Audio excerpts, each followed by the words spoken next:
yang menjiwai sehingga embrio yang sama itu bisa ketemu gitu? Pepatah Inggris mengatakan likes attract each other. Mereka yang sama perspektif pasti akan saling menyenangkan. Jadi itu yang saya anggap bahwa negeri ini didirikan oleh semacam energi intelektual. Kita tahu para founding parents kita, jangan bilang founding fathers ya, karena ada 5 perempuan di sini. Parents. Founding person kita itu berdebat untuk menghasilkan ide republik. Jadi dari awal negeri ini dituntun oleh kemampuan intelektual.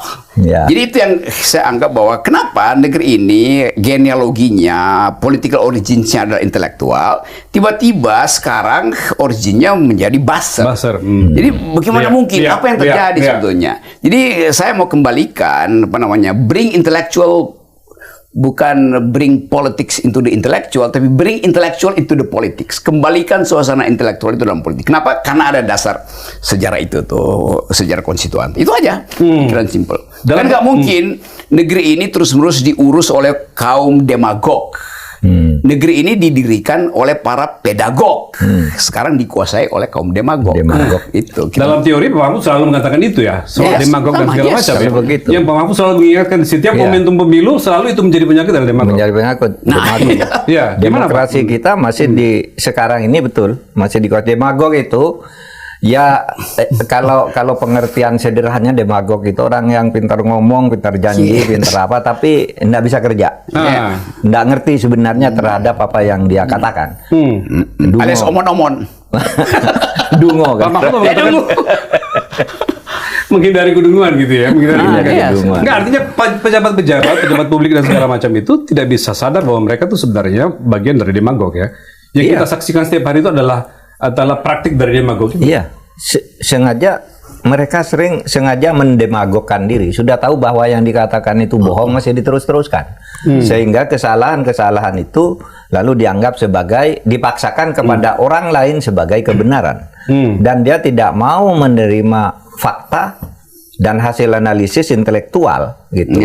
Yang tidak menguntungkan dia secara politik maupun secara ekonomis. Itulah yang banyak. Bung Rocky selalu di berbagai forum selalu saya lihat menyaksikan Rocky selalu menekankan pada apa yang disebut dengan civilian value, Pak. Nah, apakah Bung Rocky Anda mengeluarkan kata-kata atau prinsip yang disebut sebagai civilian value itu sesuatu sebenarnya untuk mengubah kehidupan politik kita sekarang yang begitu banyak tentang kampanye-kampanye dan suara-suara demagog tadi? Betul, kita lihat misalnya hari-hari ini kita baca analis dalam negeri apalagi luar negeri itu mulai mendeteksi bahwa Indonesia sedang masuk dalam jebakan militerisme atau minimal creeping militerisme yang merangkak gitu. Lalu orang bilang harusnya kembalikan pada pemimpin sipil. Tetapi Jokowi itu pemimpin sipil, tetapi kultur politiknya militeristik kan. Jadi persoalan kita bukan orang sipilnya, tetapi nilai sipilnya tuh. Jadi yang mesti dalam demokrasi, yang mesti supreme itu bukan orang sipil, tapi nilai sipil. Karena itu yang lebih tepat mengatakan demokrasi artinya kepemimpinan yang berbasis pada the supremacy of civilian value. Bukan civilian people, jadi value-nya itu. Dalam demokrasi, orang sipil maupun orang militer harus tunduk pada civilian value. Itu dasarnya tuh. Jadi kita ada di dalam defisit civilian value. Nah, itu yang mesti kita perbaiki. Misalnya coba nih, Pak Prabowo mulai kelihatan sifat militeristiknya. SBY juga militer, tetapi dia civilian. Bahkan SBY itu udah lebih sipil dari orang sipil. Nah itu yang saya maksud, kenapa civilian value itu yang mesti supreme, bukan orang sipilnya. Jadi nilainya, bukan nilainya, bukan orangnya. Pak Mahfud dalam pemerintahan, Pak Mahfud menyaksikan itu kan berarti ya, bagaimana dalam pemerintahan itu, bagaimana Anda sebagai orang sipil yang kata Rocky itu juga sekaligus membawa nilai civilian value di dalam. Seberapa Anda memperjuangkan civilian value di dalam itu? Hampir semua lingkup tugas saya, tapi saya mempersaksikan misalnya yang tadi dikatakan Pak SBY itu memang dia mengatakan gini, yang dikatakan sipil itu bukan sipil lawan militer, tetapi nilai-nilai nilai. di mana nilai demokrasi itu dihargai. Orangnya boleh militer, boleh tidak. Ini pandangan Pak SBY ya? Iya, selalu gitu. Oleh sebab itu Pak SBY itu selalu tampak demokratis ya. Apapun, kemudian selalu konstitusional kan. Pokoknya mungkin dia punya kepentingan politik tertentu, tetapi tetap koridornya itu konstitusi. Dibolehkan dan nih oleh konstitusi kalau kayak gini. Oleh sebab itu diskusi-diskusi tentang konstitusi misalnya, tentang isu-isu yang sedang hangat, biasanya Pak SBY itu bicara dari konstitusi ini gimana. Kalau saya mengeluarkan jalan ini secara hukum bagaimana, akibatnya secara politik gimana, kalau politiknya begini hukumnya nanti mau apa, gitu terus. Kalau Pak Mahfud pasti kalau merasakan suasana yang berbeda ketika dari Pak SBY menjadi ke Pak Jokowi. Jangan ketawa dulu Bung Rocky. Gini, Gimana, Pak? kepemimpinan Pak Jokowi itu menurut saya masih lebih terbuka anunya. Kalau rapat-rapat kabinet itu masih diskusi, masih Pak Menko, Pak ini tanya satu-satu.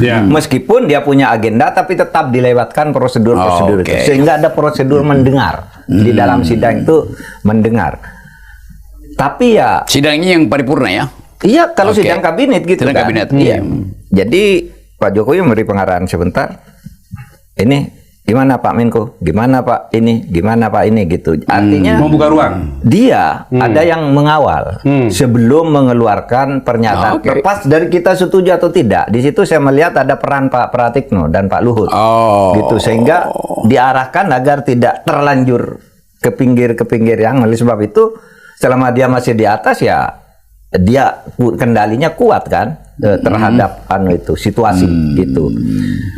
Nah, itu saya rasakan. Tapi kalau Pak SBY itu lebih banyak mengajak berdiskusi dan kemudian kembali ke prinsip konstitusi. Gitu.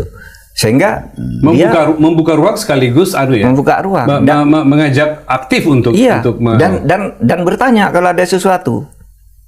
Pak Mahfud katanya, ini ada keputusan MK begini nih. Apa benar penafsiran saya bahwa ini begini?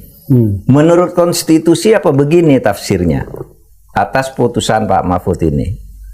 Ya Pak, atau kurang begini Pak. Itu sering diskusi dengan Pak SBY. Saya kira ya kita perlu yang kayak gitu. Bung Rocky dari sebagai orang yang berada di luar menyaksikan terus-menerus gitu ya.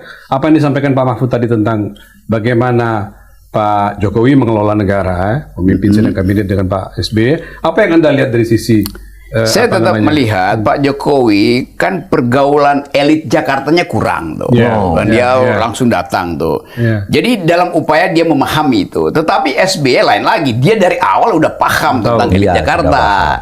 Jadi itu yang kayak 2 minggu lalu saya masih diskusi dengan Pak SBY dan masih sama. Jadi SBY ngerti apa yang disebut deliberatif demokrasi. Bahwa demokrasi itu percakapan itu. Nah bedanya SBY menganggap bahwa memang demokrasi itu bising. Gitu. Tetapi Pak Jokowi mengerti demokrasi karena diterangkan oleh Pak Mahfud sebetulnya kan. Dari awal dia nggak paham itu tuh. Tetapi dia mesti tune in dengan situasi itu. Lama-lama orang yang belajarnya nggak tahan, ya akhirnya diberhenti di tengah jalan belajarnya kan. Itu. Tapi kan harus fair juga bahwa modal dasarnya memang berbeda kan gitu ya. Kan itu saya bilang modal dasarnya berbeda dan kita mulai membaca bahwa memang elite kita itu lebih ingin dikendalikan oleh feodalisme daripada demokrasi itu. Karena mereka menganggap kan masyarakatnya feodal kan. Sejatinya yang tertanam itu budaya feodal ya. Feodal. Betul, ya? Nah, bayangin misalnya kalau di situ nggak ada Pak Mahfud zaman Pak Jokowi misalnya kan nggak ada orang yang bisa memberitahu ini melanggar konstitusi loh, ini mesti didebatkan dulu tuh. Jadi sebetulnya kita mulai melihat bahwa lingkaran dari SBY memang dari awal terlatih untuk deliver hal-hal yang demokratik. Sementara Pak Jokowi merekrut orang-orang yang dia nggak kenal sebetulnya ini paham demokrasi apa enggak kan. Nah, Pak Mahfud mungkin yang paling sedikit di dalam lingkungan itu yang ngerti tentang demokrasi. Saya jadi ingat Pak, itu makanya ketika Bapak dia jadi Menko Polhukam, Bung Rocky mengatakan paling 8 bulan di reshuffle. Gimana Pak? Apa tuh katanya? Nggak bisa Mahfud tuh kerja sama Jokowi katanya. Orang kayak gitu. Kalau tahan 8 bulan katanya itu udah bagus. Karena rupanya itu tesisnya Pak. Hanya sedikit orang yang bisa berbeda dengan Pak Jokowi dan itu bisa tidak nikmat bagi Pak Enggak, Jokowinya kalau bukan dia. hanya sedikit orang yang bisa berbeda dengan Pak Ah. Jokowi, hanya sedikit orang yang mampu duel dengan pikiran Pak Mahfud. Balik gitu. Iya, di kabinet kan minoritas sebetulnya. Minoritas. Dan Pak Mahfud mengatakan, Rocky salah nih, gua sampai 4 tahun lebih. Jadi Menko Gitu. Polhukam terlama gitu ya. Yes. Itu karena apa? Kemampuan Pak Mahfud membawa dirinya civilian value di bawah, tapi juga pada saat yang sama harmoni dijaga di dalam. Ya, Sampai tetap, bisa. Oke, tetap Pak Mahfud itu kendati dia ada dalam rejim, Ya. tetapi kakinya itu ada di masyarakat sipil. I see. Gitu. Jadi masyarakat sipil tetap menganggap kami berinvestasi tentang demokrasi di rejim Pak Jokowi melalui Pak Mahfud, Betul. bukan langsung kepada Pak Jokowi. Karena itu kita dukung terus pada waktu itu. Oke, Energinya baik. datang dari masyarakat sipil. Oh, Maka gitu. masyarakat Iya. sipil, Mas Rocky, sering saya undang ke kantor saya dari Iya. berbagai bidang. Ah. Lingkungan, hukum, demokrasi. Saya undang ke tempat saya, ke kantor. Yes. Ini masalah kita. Menurut Anda gimana nih? Ya, itu. Nah. Karena itu deliberatifnya begitu. Iya, iya, iya, iya. Percakapan tajamnya di situ. Oke. Ya.